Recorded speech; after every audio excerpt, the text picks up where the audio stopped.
Welcome to Kambani Zambia TV, your home for fearless investigative journalism, bold analysis, and untold stories from Africa and around the world. If you're new here, hit that subscribe button, tap the like, and share this video to spread the truth far and wide. We dig deeper, ask the hard questions, and uncover what others won't. This is more than news. It's journalism that holds power to account. Let's get started. Disclaimer. The content in this video is based on publicly available reports, statements, and allegations. These claims remain unverified, and we do not endorse or confirm their accuracy. This video is intended for informational and discussion purposes only. This is not just about a body. This is about a legacy. This is about power. This is about who truly speaks for Zambia, in life and now in death. Today, we bring you one of the most emotionally charged, politically explosive, and diplomatically sensitive stories Zambia has faced in recent years: the battle over the burial of former President Edgar Chagwa Lungu. On Friday, August 8, 2025, at 11:30 a.m., all eyes will be on Pretoria, South Africa, as the full bench of the Gauteng High Court delivers its ruling on whether Edgar Lungu's body should be repatriated to Zambia for a state funeral, or if the demands of his widow and the opposition should take precedence. But how did we get here? And why is this judgment so critical? As you may already know, the Zambian government, citing tradition, national honor, and constitutional precedent, petitioned the Gauteng High Court in Pretoria to allow the body of the former president to be returned to Lusaka for a state funeral. But opposition voices, led by the PF-Tonse Alliance and Esther Lungu herself, have stood firmly in the way. The court is now tasked with a difficult question: should Edgar Lungu's burial be guided by family wishes, or by the national significance of his former office? In a dramatic turn of events, former First Lady Esther Lungu allegedly issued a strong and highly emotional statement: "I don't want Hakainde Hichilema near this funeral. Only PF and the Tonse Alliance are welcome." She further stated that she would only allow Lungu's body to return to Zambia if the current president does not lead in any part of the national mourning. And what's more shocking? She admitted there was no legal will stopping HH from presiding. It's purely her personal wish.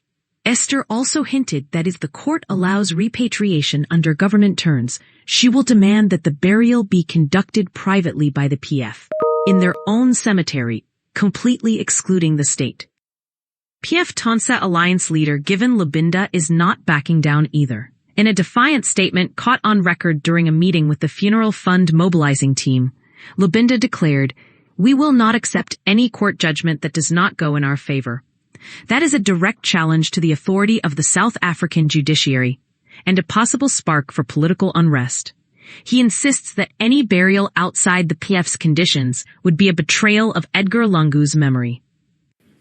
In contrast, the Zambian government has taken a measured and diplomatic tone. In a public address, officials urged calm, respect for the rule of law, and national unity.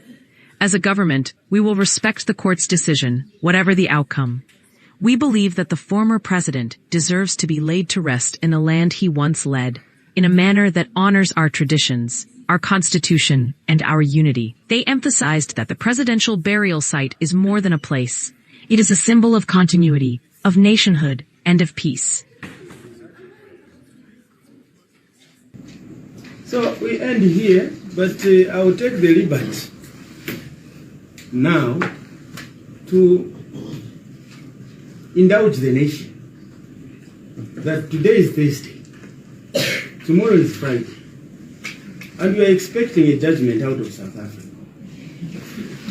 So as government, we want to appeal to our citizens to remain calm in anticipation, and that on the part of government, we stand ready to respect the decision that will come out of South Africa. And we want to urge all our citizens that whatever decision will come out of South Africa relating to the putting to rest of the remains of our 60th Republican President, Edgar Chagwa Lungu, all of us as citizens, we must be able to respect such decision because we are law-abiding and we are one people. And whatever the direction it will take, we must all look forward to giving the former president a farewell that can be said to be dignified and honorable. Government remains desirous that the former president, Edgar Chagwa Lungu, be put to rest in his homeland, a country he once led as president, whose people would like that he be put to rest in that particular country to account for the legacy of the tradition we have set for ourselves, that former president have a designated place of honor where they are put to rest in perpetuity, and that place holds dear the united memory of the contribution they made to our country, and also is used in symbolism as a site that represents national unity and peace, a platform upon which we must drive the agenda of developing our country. This is no ordinary funeral. This is a constitutional test, a diplomatic headache, and a political grenade. What will happen if the court sides with the government? Will Esther Lungu allow the body to be released? Will PF caterers block a state funeral? Could we see violent protests or even parallel burials? And if the court rules against the government, will Zambia become the first country to bury a president without state participation? What precedent will that set for future leaders? We want to hear your views, Zambians at home and abroad. Do you agree with Esther Lungu that HH should be excluded from the funeral? Should the PF have the right to bury the late president privately? Or should the state, representing all Zambians, lead this national moment? Drop your thoughts in the comments below. Let your voice be heard.